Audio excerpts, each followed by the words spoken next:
Hello, everyone. I must welcome you all to our webinar series, The B School Insider, all you need to know about your dream school. And I'm your host, Kalyani. So in today's session, our topic is IIM Kozhikode, Campus Life, Placements and Academics. So in this webinar, you'll get the insider's view of IIM Kozhikode and find out all about the journey of the panelists who are joining us today for this session. We will be also talking about the tips on CAT prep and PI. We'll be talking about selection process at IIM Kozhikode, why choose IIM Kozhikode, and more.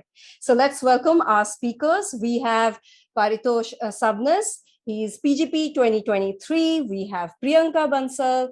She is PGP 2023. We have Ritika Sharma. She's PGP 2021. She's a product owner at Axis Bank. We have Ashish Thomas. He is PGP 2019. He's a senior consultant. And welcome all of you. And thank you so much for being here today for this session, rather tonight for this session. So let's start from CAT score, prep and selection process. So tell us about your CAT experience. How much did you guys score? How many months did you prepare for? And was there anything particular that you did to get success? So, and also talk about what was your education in graduation? So engineering or non-engineering. So let's start from Paritosh, then Priyanka. So we'll start from 2023, current students. Yeah, Paritosh, then Priyanka, then Ritika, and then Ashish. Yeah, Paritosh. Thanks, Kalyani. So just to give a brief about my background. So I'm a chartered accountant and I had done my BCom prior to MBA. So regarding CAT score, my exact score we're not allowed to disclose. I'll say it was somewhere around 95 percentile. Regarding CAT preparation, frankly, I did not have much of a time because of I was working prior to CAT. So I had prepared roughly around 2 months. And during that time, I had focused my entire preparation mainly on the test series. I had learned certain fundamentals about all the 3 subjects. And because I had a time crunch, I focused predominantly on solving questions and then getting up to speed so that I could finish up the exam in the required time. Okay. Yeah, Priyanka? So for my CAT prep, I'm not sure if I'm allowed to share my CAT score currently. Okay. But about my preparation, so I studied for around 5 to 6 months for the CAT, and initial part of it was focused more on clearing the fundamentals and brushing up the basics. And then for around 1.5 to 2 months, I focused entirely on mock tests. That is not just about your knowledge and your concept. It is also about the speed with which you attempt and you solve the questions correctly. So that is what I focused on in the later part of my preparation. For my background, I did my chemical engineering, BTech. I was a BTech student, and then I was working in a chemical, in an oil refinery. So, along with my work, I was preparing. So I used to get around 3 to 4 hours a day for preparation. Okay. Yeah. Ritika. Hi, everyone. So giving a brief about my background, I completed my BTech. So during my final year of my BTech, it was the first time I gave my CAT exam. And that time I had prepared a bit because I used to go to coaching classes. So that was my first attempt. I scored a good percentile. I got called from IIM Shillong, among the top colleges. And then I decided to go ahead with my job. Okay. So I was working at Excel Analytics. So, and I had a US-based client. So my work used to start at around 1 or 2 in the day. So that made the mornings very feasible for preparation. So the second time when I gave CAT exam while working, I did not focus on studying more because I felt the concepts and everything I had covered back when I was preparing for CAT with my BTech. So I focused mainly on giving my mock exams, and I took mock test series of two coachings. And I used to give it daily. Not daily, but I used to give 1 mock a week, analyze it. Analysis is the most important part. We tend to ignore it and we are okay, dekh lenge. But analysis I used to literally note down what is the kind of question I'm going wrong in. So when I gave CAT for the first time, one thing that happened was I scored around 77 percentile in VARC.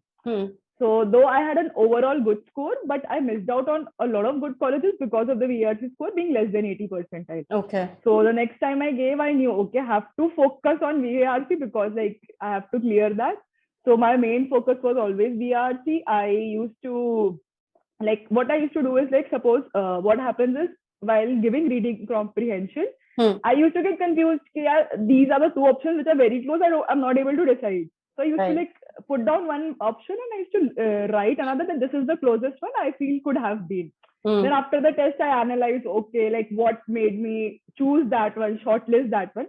So, and I divided questions into different types. Like you have in VRC, you have RCs, you have verbal ability questions. So you used to like make strategies that, okay, if I attempt a long RC first, then a short RC, and then this, then I used to make different combinations and try out what works the best for me. How can my speed be increased? And so in this way, I used to like apply strategy for each of the sections. So CAT is, I feel, more than preparation. Like give, of course, you know, need the knowledge, but you need to strategically plan how do you want to utilize those 3 hours and attempt the max number of questions possible. Right, So, right. Okay. Sorry for the long answer. No. Perfect. Yeah, Ashish. I think it's been a long time since I think 3 years since I wrote CAT. I think scored 99.2. That's what my CAT score was. Engineer, computer science engineer. So definitely quant and logical reasoning was never an issue. Not that I generalize it for all engineers. It's just that it was never a problem for me. The one thing which I struggled a bit, and that's true with Ritika, which was highlighting right now, was verbal, not used to reading boring art related comprehensions and answering questions on it. My spoken English is good. It's just that I don't know, or I don't care much about all the grammatical rules which were there. So here's what I did, right? I had a very similar approach. I spent 6 months in preparation. It was with work. I did 3 years of work after my college. So, I mean, I was very certain this is what I want to do. I spent a month or so or less in studying. And then after that, it was only practicing. It's just continuous practicing and continuously analyzing all the tests. So that was my strategy for CAT. The other thing which I did was, given that I knew English was going to be a problem, I studied for GMAT. Now, if you do have access to GMAT or any of the materials, they have brilliant rules and all of those written very categorically. And then it was a smooth ride. So, I mean, for me, verbal was an issue, and that's something which I was focusing on across the board. Right. Okay, great. So now let's take a few questions, and then, we are going to get into PI. Also, give maybe 1 or 2 tips, as in October, what was the stage you guys were in, and what exactly were you guys doing at this point? That also do, like, maybe 1 or 2 tips, if you guys can just give while you give tips for CAT prep. Okay, let's take a few questions. Okay, there is a question about, hi, I'm Komal and I'm doing self-preparation for CAT 2022 and working in Infosys. So is it possible for me to crack CAT 2022 and my 10th, 12th academics not up to standard? Can you please just guide me for preparation or strategy? Okay, who would like to, Priyanka, would you like to take this question? Yeah, sure. Yeah. So, like most of the people who crack CAT, they are working as well. So it's not very difficult to manage both the things together. You just have to focus on practicing, and also don't forget the analysis part. That is even more important. So analyze every question that you solve. Like Ritika said, you have to really get down to the bottom of it, what you are lacking, and then prepare for it. So you don't have to really take out a special time for preparation. You can do it on the go as well. So it all depends on your motivation. So you can definitely do that. Just a quick point here, Komal, and if all of you have this question, forget about your 10th and 12th and all the academics. Just focus on CAT. Figure out that exam, crack it, and then let's get into thinking about what you have done right and wrong in your life before. But I think that the focus should only be about CAT right now. Everybody is in engineering, people from engineering background. I mean, we have 2 people from, 3 I believe, from engineering background, and one is, of course, computer science. Ashish, you are computer science, right? Yeah. So, and one is, of course, CA. So, yeah. So, what about BA background? Yeah, there is this bit about the challenges that an engineer and a non-engineer would be facing while they're preparing CAT. If you can also talk about that. So, Paritosh, you can take that bit as in how much, what are the actual challenges for somebody from commerce preparing for CAT, and Ritika, you can take the one for engineering. Yeah, which are the sections? I mean, what if this particular section is really weak? What do I do? Yeah, Paritosh. Sure. So one major issue where a lot of non-engineers struggle is basically with the quants. As such, quants requires a very fundamental understanding. Like it's majorly the syllabus that you have covered up to 10th, and then somewhere around slightly what we have in 11th or 12th. But then the main issue is that we have not been in touch with the subject for 4 to 6 years. So after my 12th, I had 4 years of C and then 2 years of work. So it has been 6 years that I had been in touch with quants. So to start with, it's very essential that you brush up a lot of basic things. Like it starts from very fundamental things like what is the formula for areas, then volumes, etc., and then other fundamental maths, theorem, and principles. Coming to DI and LR, DI was somewhere that I had a very strong when it comes to my own preparation because of my work ex and then basically CA. So it actually helped me develop a good acumen about numbers, and then with calculations I was slightly better. And regarding VARC, I followed a very unorthodox way, which I will just share what worked for me. So basically in CA, we have read a lot about different types of laws. So we have read about 14, 15 different types of laws and act. So I would approach a VARC just like if it's a law, because law also requires a lot of interpretation, and then same was the case with VARC. Okay. So somewhere around mocks, when I started my prep in October, I used to score somewhere as low as 20, 25 percentile. Okay. But then my CAT VRC score was very high, it was more than 98 percentile. So the only approach that worked for me was leveraging what I know good from my undergrad, and then the competencies that I have developed in my undergrad and during my work ex. Okay. Yeah, Ritika, for engineering background, people with and maybe a weak section. Ashish, I will come to you with another question. For the last 2 months, what all they should be doing for CAT prep? Yeah, Ritika. Okay, so for engineers, as I mentioned, VARC is probably most of the engineers would have an issue with VARC. So the approach is simple, try to solve and get to know why is the answer of this something. You will be able to find a reason of it, that okay, I was thinking this way, probably these people are thinking it this way. And genuinely one tip that I have, I had taken test series, but not because it's in an IMS section, but genuinely VRC of IMS is up to the CAT level, and it's not very high-fi so that you'll get disheartened or it's very low. But I felt IMS VRC level is apt, and I followed I did almost entire. You have this 1 hour sectional test. I gave almost all of those tests. So what I used to do was I used to give 2 tests in a week in October, and I used to analyze them, and then I used to make it a point to give sectional for VRC, because 1 hour test, because I knew VRC was a weak point. And then whatever topics I felt that okay, this is the type of question I'm going wrong, I'll just go and raise. One thing that you can do, some people have an issue with DILR, and I was not very good at it, but I was decent at it. So what I used to do was, I kind of forgot how many, I guess we get 8 sets of DILR, right?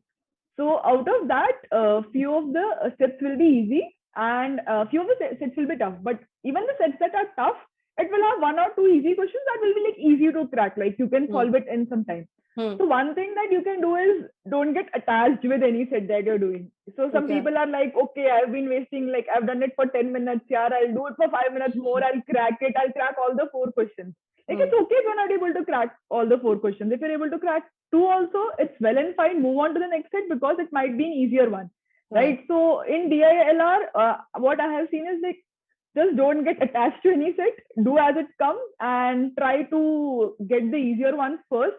And I guess if you solve 4 sets fully and 1 or 2 questions from 2-3 more sets, you are easy to go. So focus on getting those questions right instead of getting the tough ones right. Like, it's not about solving the toughest questions, it's about solving the questions right. And for quant, one thing that I used to do was, like, if I used to, and whenever I used to give a test, right, I had a notebook maintained where I, like, literally wrote down that this was a mistake in each section that I did, and I had a subject-wise notebook maintained, that VARC, DILR, quant, and I used to, like, literally write down that these are the questions I'm doing wrong. Next time, I don't want to do something like this wrong. So that really helps, that, okay, this is something I have to improve. And in quant, you can keep revising the formulas, or, like, some basics. And I remember the time I used to prep, there was a channel, I don't remember now, on YouTube. They used to solve those sets. And I sort of developed the muscle for how to solve and approach those sets from there. So yeah, you can use those free resources if you're preparing on your own. Yeah. Okay. Yeah. Ashish, can you give some tips on right now what all they should be focusing on? This is for CAT 22 students, but of course, we also have our attendees who are CAT 23 students, so we'll also talk about the overall. So of course, whatever Ritika said kind of goes for everybody who's preparing for CAT. Yeah. So Ashish, can you just give, like, maybe 1 or 2 tips for now? I think it's been well covered across the board. Okay. But the only thing, like, I think, what I said earlier, just keep practicing. Like, don't think about how much you've studied. If you can, even today or till later tomorrow, just get up, give an AIMCAT, see where you go wrong. Wherever you go wrong, just prepare for that and give the next AIMCAT and the next AIMCAT. Like, there are enormous amount of resources which are available with IMS and beyond. I think just take advantage of these mock CATs. You'll land close to these, and AIMCATs are good, so you'll land close to these numbers as you come towards, like, the actual CAT exams.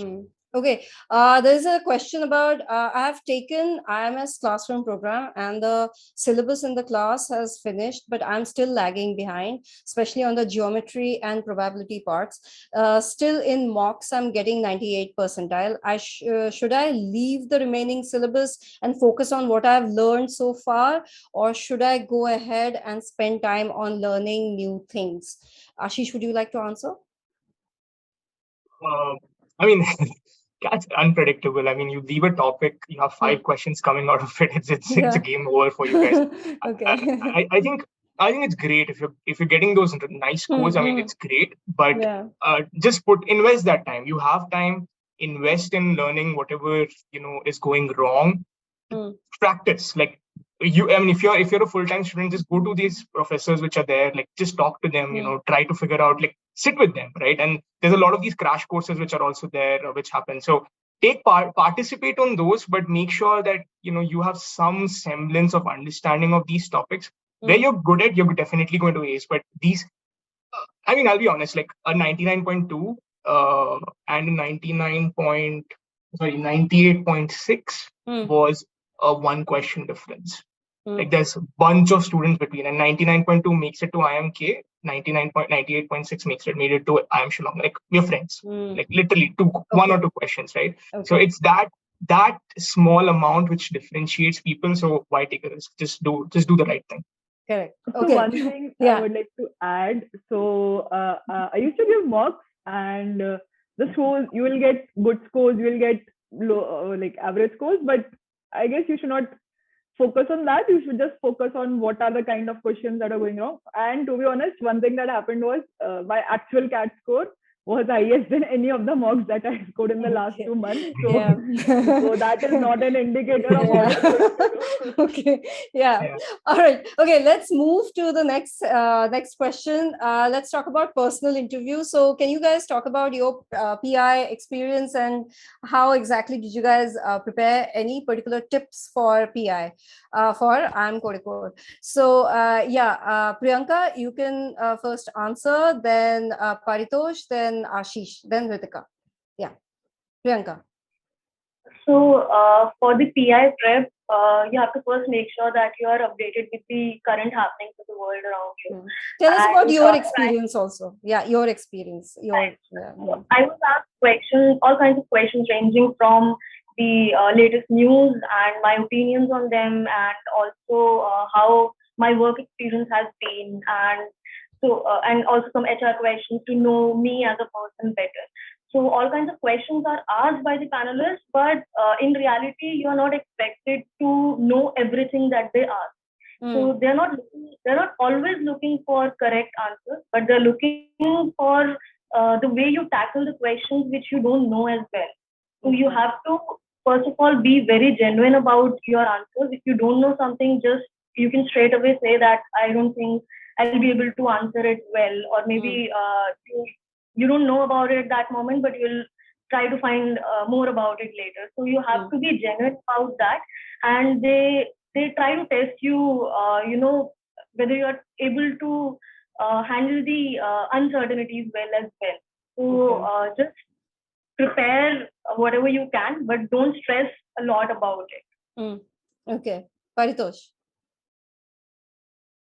So regarding my PI prep, so I had been associated with the IMS for the PI prep as well. So to start with, I prepared my answers for the basic questions that are there on the IMS portal. Like, it tells you about how to form in the answer to your introduction. Then there are various generic questions which are usually asked, like what are your short-term goals, long-term goals, and then something related to your prior work, etc. So those are the questions that one should be well prepared with initially, because it's almost certain that these are the fundamental questions that will be asked at the starting of the interview. Apart from that, what helps is reading newspaper and magazines. So this is also the time where if you start reading newspaper, it helps you with the BRC portion as well as it helps you with the PI. Okay. So like reading newspapers and being in touch with the news is something that helps. Apart from that, having a good understanding about your life experience is something which would help you in an interview. Because one tip I got and which I utilized to crack my PI was driving the interview to a place where you want. So I had very basic things in my answer regarding what I like, what I don't like, etc. And it could be a point that you would be asked a question on a very simple aspect that you mentioned in your introduction. So in a interview for one B school, I mentioned that as a part of my hobby, I used to go on bike rides and I love having tea at different places. So it was like almost 10 to 15 minutes of discussion on what sort of tea I like, what is the flavor of tea I want, etc. And apart from that, I had a generic interest in blockchain. So majority, like being a non-engineer and someone having interest in tech side of it also helped me, because a lot of then PI was discussed around blockchain and how I see the implementation and application. Plus, there are a few technical questions from CA, but that is something I believe it's very easy to crack. The fundamentals regarding what from your undergrad, because they don't go in much of depth, but then a basic understanding about your undergrad topics is something what helps. Right. Okay. Yeah, Ashish, would you like to give any tips on PI, or would you like to actually talk about a little bit more about, how exactly one should be preparing for any interview, not just IIM Kozhikode, and it could be just, yeah. I think that's a better question, because I recruit for Deloitte strategy now. Yeah, so okay. Yeah. Yes, a lot of please do tell us. Yeah. A lot of IIM Kozhikode folks have spoken about. Okay. I think a couple of things, right? Number one is all of you coming from different fields of life. Some of you have work experience, maybe, I was a consultant. I was in consulting before I joined MBA also, and I'm still in consulting. Yeah. But, you might have been from a pharma industry, you are from financial services, you're from, energy. Two things. One is be completely aware about what is happening in your industry. There's too many news, too many things happening in the market. You cannot cover it. Like, if you're aiming to cover it, just don't even think about it. So be very thorough about what is happening. What are the different things which are happening from your industry, and take the entire range of it. Right. That's one. Pick one more industry which is of your interest. If you're into aeronautics, you should know about what's happening with Boeing. What's going wrong with the planes right now, what is the future of the industry. So the current state of the industry, the future state of the industry, where you think the entire market is headed. Have that fixed in your mind at least before you go for the prep. Right. The second thing which I do tell a lot of folks who have asked me this question before is, we typically are very process driven. So if I were to ask any of you on the call, what do? You will tell me, 15 things that you have done, 15 process related things. But from an MBA or a post MBA world, I'm not interested. As a recruiter, I'm not at all interested in this. I want to know two things. why are you doing what you're doing? So why are you doing it and what are you doing? And that's it. Like, you don't need to go into the how of the sausage making side of it. So even whatever you've worked, you might have done, created stacks. If you're a computer science guy, you've done, architecture related things. Ask yourself, what was the business reason for developing what you did? And why did you choose that particular path? Answers to these across your CV, across whatever you have done in your life, is going to take you a long way, because that's what we look for when we do interviews from a business. I mean, after the MBA school perspective, but that's the same thing which my professor used to tell me. That's what they're looking for. So these two things, a good understanding of what you are doing, and a good understanding of the industry you belong to. If you have got these two right, I think you are going to nail most of it. Okay. Ritika, can you give some tips on profile building, overall profile building, for a fresher or a non-fresher, but basically, something that will kind of, help the student to start working on it, so that, by the time, they sit for an MBA interview, or for that matter, even a placement interview, they have enough to talk about. Yeah. Honestly, like, a lot of people say about profile building, do this online course, do that, Yeah, do yeah. some volunteering in NGO and everything. Yeah.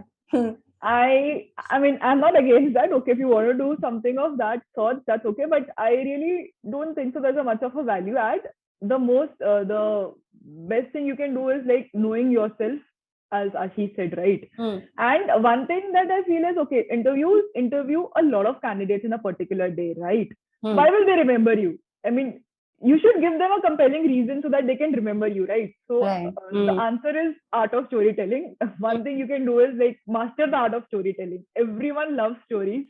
Like, if you can tell an engaging story, they'll remember you. And so I feel what you can do is, if you want to do an online course, go ahead, do it. You'll learn something new. You might you can go and volunteer also. That's what, like, I heard from people, and I used to tell people like a year or two back. But I feel what you can do for building up, I mean, you can just be clear on what all you have done till date, and you can try to know more about the field that you are in, like the why of doing it, like what is the larger picture. Like, if you're doing something, like what is, like Ashi said, business problem that you're solving, right? And when you're at a job at an entry level, right? So when you're done with your bachelor's, so it's very difficult at times to see the larger picture. Like, why is this happening? Like, like, connect the dots, know what is happening, and know more about your field. And I feel, see, in this time,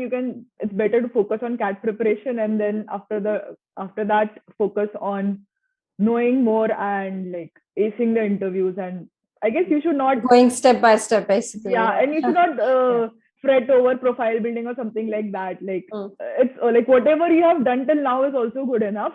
You should just know how to present it in the best manner possible. Okay. Before moving to the next section, which is all about academics, let's take a few more questions. I'm Archana. I'm a fresher and just graduated BTech. Hence, I do not have any prior work experience. Will it be difficult for me to get in a good B school without work experience? Who would like to answer? So when it comes to like part where is it easier or difficult for someone with work experience or without work experience, actually it does not matter, because if you like check the profile of B schools across India, like right from whatever, like if you start even if alphabetically, you would find that a major chunk of students are there who are freshers. So there is almost an equal chance for someone with or without work experience to get into any B school that they dream of. The only difference it makes is the number of points, which are like slightly points are awarded for the number of months of work experience you have, and that varies with the respective criteria that each B school comes up with each year.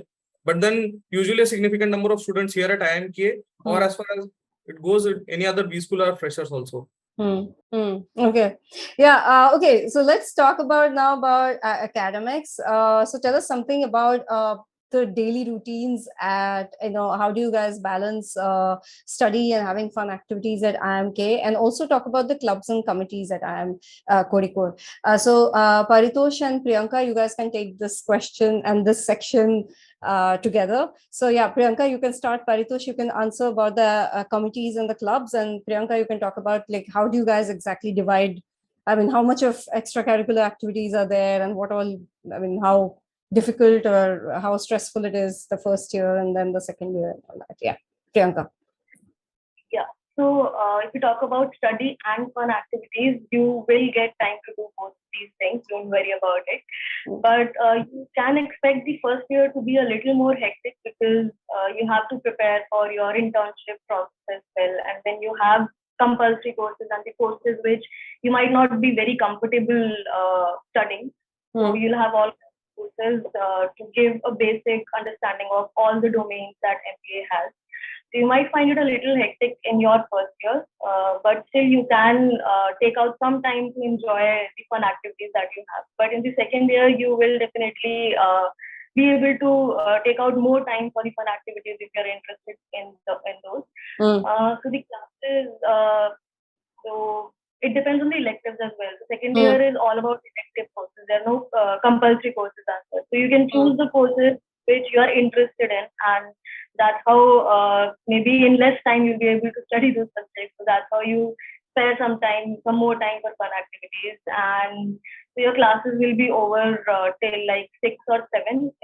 In some cases, some electives get stretched till 8 p.m. as well. But you can take out time in between, so you won't have classes all day. Not all the hours are set for classes. So you can take out time and have some discussions with your peers about anything that you have in your mind, discuss some ideas and have some fun activities. And in the evening, you can go out for sports activities. There are a lot of cultural activities that are going on in the campus. You can be very active in any part of the campus life that you want to be.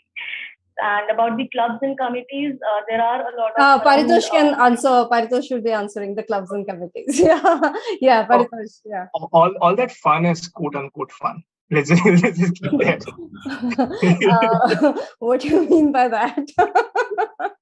Let's write a good cat and figure it out then. Okay, Paritosh. Clubs and committees. Is it?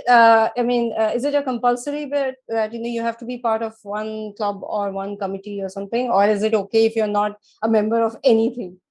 Yeah, it's okay. Like it's not mandatory. So, for example, I am not a part of any club or committee here at IIMK. Okay. So, regarding like life at a B school, honestly, I summarize it in one line. It's all about the choices you make. So, B school presents you with a lot of choices. You get to part of different clubs, committees. So, here we have committees like it's about consulting, then finance, then HR, operations. Then regarding there are various interest groups from photography, then cultural committee, dance, theatrics. So you name the type of interest or hobby you had, and there is a club or committee where you can actually take your interest further. And then there are a lot of activities that these clubs and committee keep organizing throughout the year. So just recently we had a Ganesh festival organized, then we had Onam celebrations over campus. We would be soon having Durga Puja. So these are the lot of co-curricular and extracurricular activities that go around in campus. Yeah. Apart from that, one major area of focus or one area of interest that I personally had is the different case competition that keep happening around the year. So there are usually a lot of case forms from various corporates and various colleges or other such organizations keep organizing case competition. So that's one area where one could focus and channelize their efforts to gain the learning and practically implement what we have learned in acads to a real life business problem, because the case competition usually help you or make you think about a real life business problem, and that's the solution that the companies are looking for. Okay. And a really good source of pocket money also. Yeah. Right. Okay. All right. Okay. So, is there a student exchange program at IIM Kozhikode? Yeah. Paritosh, Priyanka, who's you Ashish, you've been part of any you've been? I was a forex student, yeah. Okay. I did that Euro trip. Oh, okay. For a better word. Ritika, you? So I was going to go, but ours was a COVID batch. Okay, yeah. Everything got cancelled. Okay, let's not talk about that. Yeah. Yeah, that hurts. Yeah. So Ashish, how was it? As in, what's the how exactly does this happen? As in, you get selected for it, or how exactly does it work? The student. It's like one of those strategy-based games which we played. So your CGPA gets converted into points, and you usually you use your points to bid on the different foreign colleges that are there.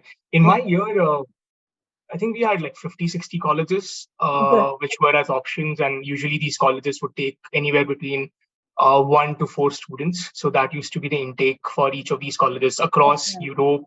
We had Singapore, and I think we had US also, like 1 or 2 students did manage to go to US. So totally depends on like your CGPA. It's a very merit-based affair which is there. So, as long as your CGPAs are like above a certain limit, you qualify and then you start bidding for your colleges. Even I think the good thing about European colleges, like the experience is great because it's a glorified Euro tour. You're not paying for academics, you're just paying for stay and food and travel. The classes are on a relatively simpler side, but I think the exposure is amazing because my professors there I was in ESSEC, France. One of them was friend of Obama, other one was a Nobel laureate. They're traveling professors who had been arranged for the forex students. So it was a quite interesting mix of people. You get to learn from the folks also, and it's 1 month away, 1 semester away from campus and enjoying that. So. Yeah. Okay. All right. Okay. Let's talk about the next section, which is all about internships and placements. Priyanka, and Paritosh, can you talk about your summer internships? Priyanka, can you talk about the process? And Paritosh, can you talk about your experience? Yeah. And then we'll talk about the placements between Ritika and Ashish. Yeah. Yeah. Priyanka. Okay. Yeah. So about the process, it starts with all the companies coming in with their initial processes, like shortlisting based on CVs, and some of them have initial screening tests like psychometric tests, personality, all kinds of stuff. So you have the initial processes, and then comes the starting day of summer internship process. So that's when the final round for most of the companies are happening, and at that time also a lot of companies come with their initial as well. So it all is lined up within like 3 to 4 days. Almost all the people are placed within that short period of time. So the process can be a little hectic, actually a lot hectic, because it is a very short period of time and you have to crack the company which you want to be a part of. So that is something that people put in a lot of effort for the preparation. So you have to decide on which domains you want to focus on, or you want to pursue a general management role. So you have to decide about that and then prepare for the SIPs accordingly, and have some companies in your mind which you really want to join and learn about companies, so that if you make it to the final round of those companies, you are able to show your passion about those companies. So which company did you intern for in your summer internship? I interned at Accenture Strategy. Okay, and you got a PPO as well. Yeah, so congratulations on that. Yeah, okay. Paritosh, can you talk about your experience, your summer internship very briefly? Yeah, so as a part of summer internship, I interned with PwC. So clearly, my work was related to like helping a US-based client regarding their finance strategy part. So it was a mix of finance and tech side of it. So it involved a lot about how to like develop a finance strategy and then how you can develop it in a short span of time. The client had like huge complexity. So it's actually internship, you get to work on a real life problem. So it's not that something which is a project and then it has no relation with what the actual business of company is. For me, and similarly in case of all others, here the summer internship is usually a business problem that the company is having, and you actually get to have a hands-on on the real operations. So you get to know a lot about the company, the culture, the kind of people you would be working with. And then the major expectation out of that job is something that gets clarified in a summer internship. Right. So same was the case with me. So I worked with a US-based client, and it was a mix majorly of finance and tech. So for me, that was one interesting aspect. Okay. Yeah. Ritika, can you talk about the placement, the process very briefly? But of course, talking more about your experience during the placement process, and of course, your working with Access. Yeah. So I got a PPO.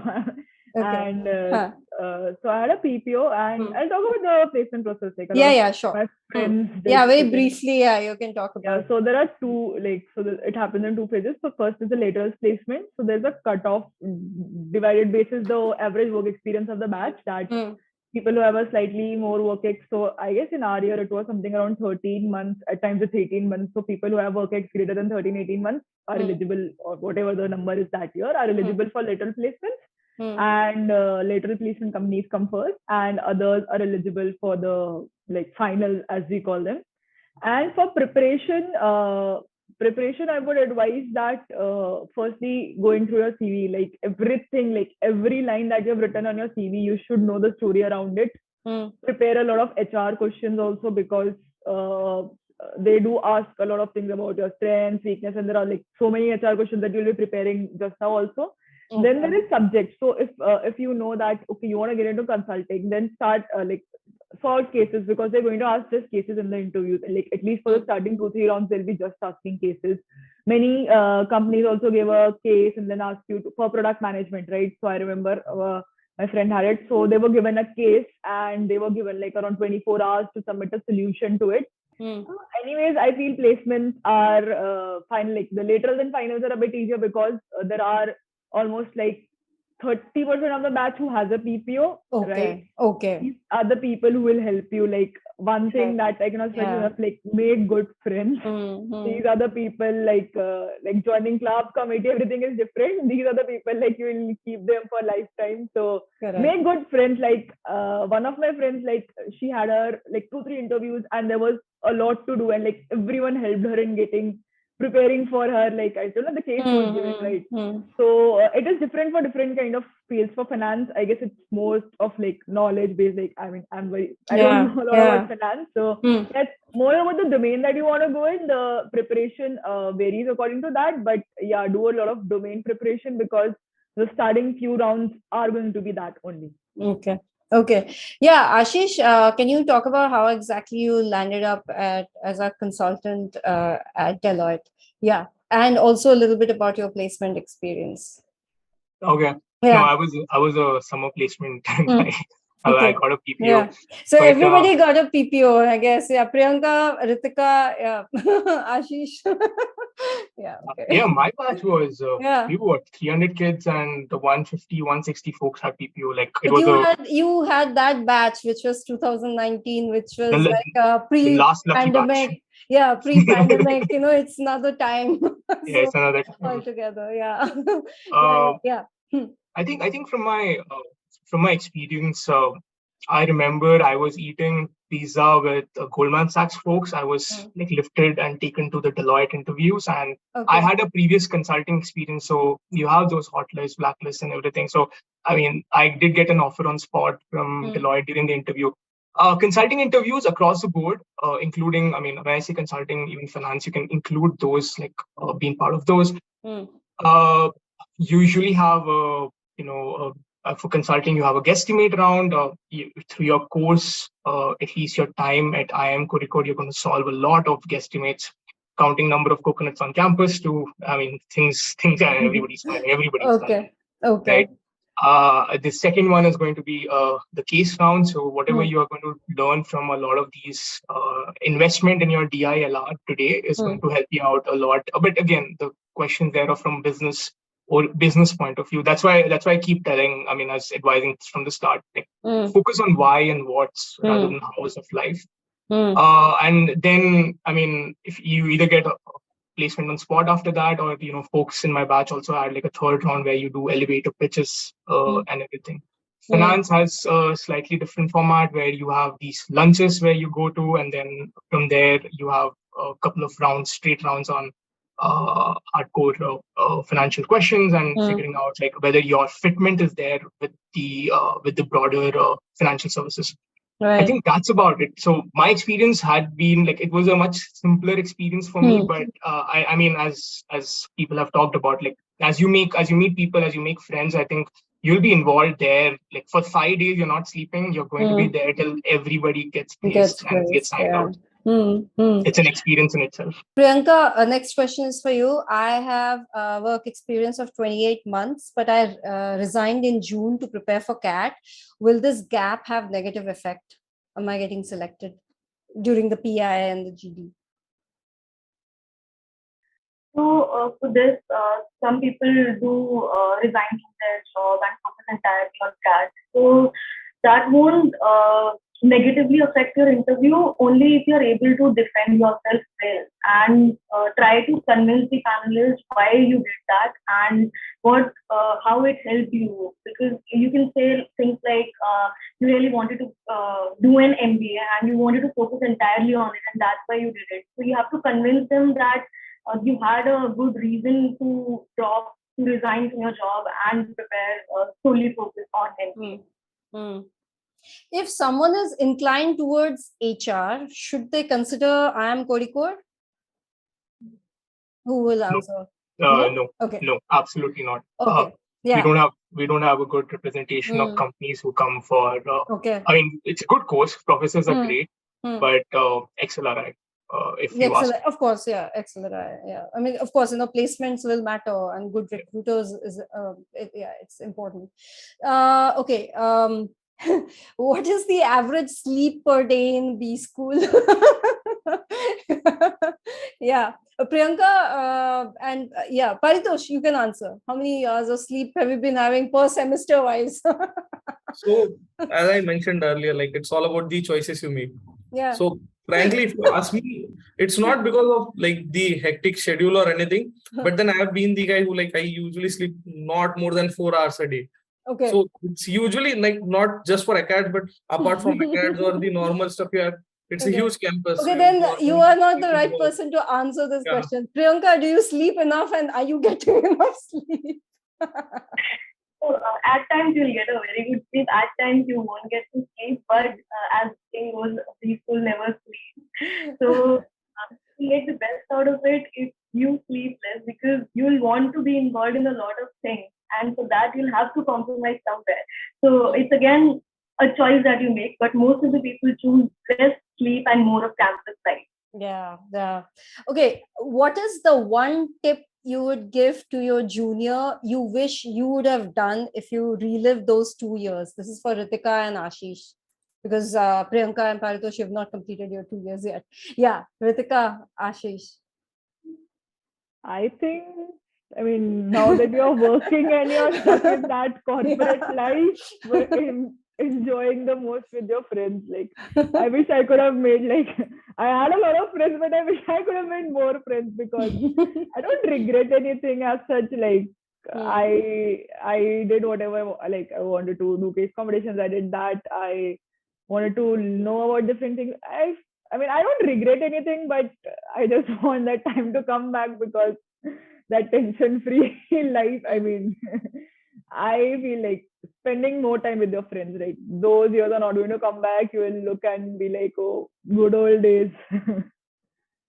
Okay, there's a question about, Ashish, you want to answer? You want to say something? Any tip? I'm good. No. I think you've lived very wholesome life there. I know that quote unquote parties. Yes. Okay. I want to work in social innovation and entrepreneurship. Any possibilities for placements in those domains? Who will answer? Ashish? New kids. Ritika? So in our year, 1 or 2 companies did come for social impact consulting per se. Okay. But I paused out 2 years back, but I don't think so. There were a lot of options available for it. You can probably make contacts with the alums, right? You have alumni meets and so many alumni interactions. So you will definitely find people doing this, because your alums are everywhere. So I know 2-3 alums who are into this space. So you can make contacts and everything, but specifically, I guess only 1 or 2 companies came, and not a lot of companies came. You can apply. I feel don't do an MBA for the sake of a placement, honestly, because it's an experience in itself. It's not something it has become a placement agency, but then it's for the experience. And if you get the experience and then you decide, then you can apply So Dalberg, right? It's one of the good names in social impact. They keep on having openings, like they keep on posting. So if you're interested, you will be able to make opportunities for yourself, but don't come because that you will get a placement in a certain domain. I mean, that's not exactly how the placement process in a B school works. Okay. You can find other avenues to get to your destination through that experience. Yeah, Ashish? Yeah. I think just to add there, I think a couple of things which will, if you're thinking from, I mean, this is where you want to be. Few things which K or any other IIM will help. One is a lot of our professors lean towards, social development, and some of them really have interest areas. Like happy to, connect you to them, or else, when you are part of that student community, you can talk to them. There are cohorts also who are like, you'll find cohorts with similar minded cohorts in your batch itself, a good place for you to network. And I think once you have that brand, I think it opens also doors for you to think about this with your alums, with other people, to set those conversations up. So if you truly want to go there, not a bad idea to actually think of any of the IIMs and getting all these resources for you to really succeed in life. Correct. Okay. We just have 5 more minutes left. So what all photos, who has photos? Paritosh, you have some photos, right? So this is the classroom, one place. Bringing any old memories for you guys, Ritika and Ashish? No, No, these are not my classrooms. These are not my classrooms. Okay. Yeah. Okay. They are in the new building. I don't know why. Yeah. So these are the second year classrooms. Right, I said, this is the view of Arjuna. Then this is the recent from the Onam celebration. So Onam is like a grand festivities here. Everyone is in the traditional dress. And then this again Arjuna, different point in time. Okay. Yeah. So these are just like a pictures. Okay, great. Okay, let's just let's just take 1 or 2 questions, and then we'll just wrap up. Okay, obviously everybody is still talking about DILR weak section. What do we do? So before we wrap up, let's talk about tips.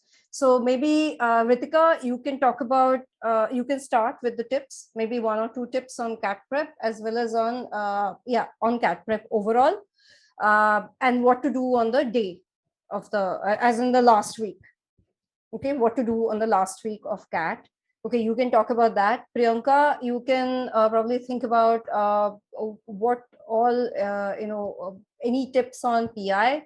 Ashish, you can talk about overall, since you've been talking a lot about life in MBA and all. So yeah, maybe a tip or 2 for the students to stay focused, or help them to stay focused on whatever they want to achieve. Paritosh, you can talk about again tips on how to deal with each sections of CAT. Yeah, Ritika. So tips for I guess since October is almost here, focus on giving mocks, right? Even if you have, there are some people who might think that, okay. So when is the last day that one should ideally take mocks, and then after that just never, not to touch it? Yeah, I mean, that is, I guess, a personal choice. Like you can, but ideally I feel a week before you should stop taking mocks, because then if you don't score well because of some XYZ reason, you might get panicked or something. So it's a personal choice. Some people can stop taking it like 10 days back, also a week back. Some people can do 5 days. Like that's a very personal choice. In my case, I did stop before a week.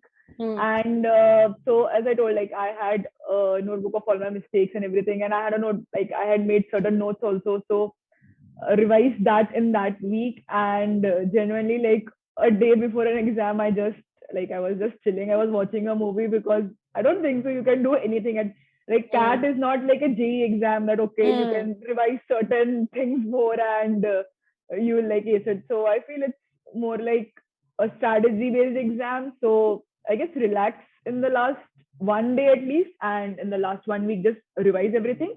So for now, I feel the important thing, like some people are feeling that, okay, this topic is not strong, that topic is not strong. I mean, yes, do focus on that, but the main thing you should focus on is like dividing your time. Like if you have your 100% of your time, then probably you can focus on like 70% of the time towards mocks, and 30% of the time towards learning new topics, or learning the topics which you feel you're weak at. Because give more mocks, because you wouldn't want to like miss out on practicing mocks because you were just stuck behind a topic, right? So a topic can come up how many marks ever, right? Okay. Yeah. So give mocks and simultaneously start brushing up the topics you feel that you are not very good at. So I guess that's what Okay. we can Yeah. do. Priyanka, PI, GD tips. Yeah, so the PI and GD, first thing is try to update yourself with the latest news and form opinions. The second thing is go through the commonly asked questions in interviews. So, like HR questions or questions related to your work experience. Even though you've been working at that company, you might not be able to answer some questions if asked at that moment specifically. So just sure that you have some answer prepared for a lot of questions at the back of your mind, so that you're better prepared for the interview, and you also feel more confident when you know that you can answer the question.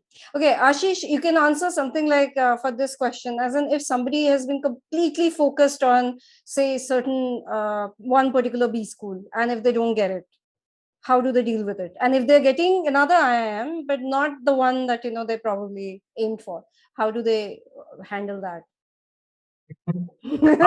Yeah. IIMs are, I mean, so here's the thing, right? A, B, C, L, K, S, right? You will have differences in like slight differences in ranking. You see all the national ranks come through. At the end of the day, all of us are in the same job role. All of us, and as you scale a couple of years down the line, you are going to be getting insane salary hikes, good positions. Like it doesn't matter after a couple of years. It doesn't even matter if you're from an old IIM or a new IIM, as long as you have been performing really well. So if there is an opportunity to at least get a chance to be at one of the old IIMs, and the reason is you have a more trained pedagogy there, a much more diverse group which comes there, and everybody there is on steroids, right? And that's the only reason I keep, like I say, with old IIMs, go for it. Don't aim for a college. Don't aim for I want to be only in Calcutta. No, just rather aim for let's crack IIM first. Let's crack the CAT, and then then go from that journey there. Okay. It's okay to be in any of these. 3 years later, you'll be part of IIM family. You're not going to. I mean, you're part of IIMK family also, but you'll be a part of broader IIM family. Recruiting will happen from that level and not really from a K level. Paritosh, DILR tip. Yeah, so for DILR, the major part, one should focus on the type of sets that you are very comfortable with. Usually set selection is the key which you should learn. Like during mocks, you should be very good at understanding what sort of sets, what sort of questions you are good with. Still, there's one hinge that it might be a chance that, say, you are comfortable with sets with Venn diagrams, but in actual day of CAT, the Venn diagram set is particularly tougher than the other set. So just don't stick on to the part that Venn diagram is something that I would do. Rather, on the exam day also, just go through all the type of questions that are being asked first. So you usually take like 2 to 5 minutes to understand the different question, and then select the sets which are you are comfortable most with. So that will help you solve faster, and it gives you initial boost that you are able to solve the question, and then gives slight motivation to crack the tougher questions also at a later part. And then isolating DI and LR is also one mistake that a lot of people do. They think DI will be something separate and LR will be something separate, but then there's a lot of chances that a question is a mix of DI and LR also. So do practice those sort of questions also, where it's a mixed set. It's not particularly a DI or an LR set. Right. Okay. All right. That's all we have time for. I want to thank all the attendees, and thank you, Ashish Thomas. Thank you, Priyanka Bansal. Thank you, Paritosh Sabnis. Thank you, Ritika Sharma. Thank you so much for being here. Bye. Bye.